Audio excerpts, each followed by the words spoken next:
ঈদের নামাজ পড়ার সঠিক নিয়ম। ঈদের নামাজে যাওয়ার আগে অবশ্যই আমার এই ভিডিওটি দেখবেন, ইনশাআল্লাহ ঈদের নামাজ নিয়ে আপনার কোনো পেস লাগবে না। প্রথমে ইমামের পিছনে দাঁড়ানোর পর আপনি নিয়ত করবেন যে আমি মুক্তাদি হইয়া এই ইমামের পিছনে অতিরিক্ত 6 তাকবীরের সাথে ঈদুল ফিতরের 2 রাকাত ওয়াজিব নামাজ আদায় করিতেছি, আল্লাহু আকবার। তো ইমাম সাহেব আল্লাহু আকবার বলে হাত বাঁধবেন, আপনিও ইমাম সাহেবের সাথে আল্লাহু আকবার বলে হাত বাঁধবেন। তারপর ইমাম সানা পড়বেন, সানা পড়ার পর অতিরিক্ত 3টা তাকবীর দিবেন, আল্লাহু আকবার বলবেন, হাত ছেড়ে দিবেন। দ্বিতীয় তাকবীর আল্লাহু আকবার বলবেন, হাত ছেড়ে দিবেন। তৃতীয় তাকবীরের মাথায় আল্লাহু আকবার বলে হাত বেঁধে নেবেন। তারপরে ইমাম সাহেব সূরা ফাতিহা এবং অন্য আরো একটি সূরা মিলিয়ে রুকু সিজদা কমপ্লিট করে দ্বিতীয় রাকাতের জন্য দাঁড়াবেন।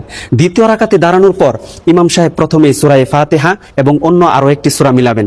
সূরা মিলানোর পর রুকুতে যাওয়ার পূর্বে অতিরিক্ত আরো 3টা তাকবীর দিবেন। আল্লাহু আকবার বলবেন, হাত ছেড়ে দিবেন। দ্বিতীয় তাকবীর আল্লাহু আকবার বলবেন, ইমাম সাহেব হাত ছেড়ে দিবেন। তৃতীয় তাকবীর আল্লাহু আকবার বলবেন, হাত ছেড়ে দিবেন। চতুর্থ তাকবীরের মাথায় ইমাম সাহেব আল্লাহু আকবার বলে ডাইরেক্ট রুকুতে চলে যাবেন। রুকু সিজদা কমপ্লিট করে ডানে বামে সালাম ফিরিয়ে নামাজ শেষ করে দিবেন। ইনশাআল্লাহ আপনাদের নামাজ সহি হয়ে যাবে।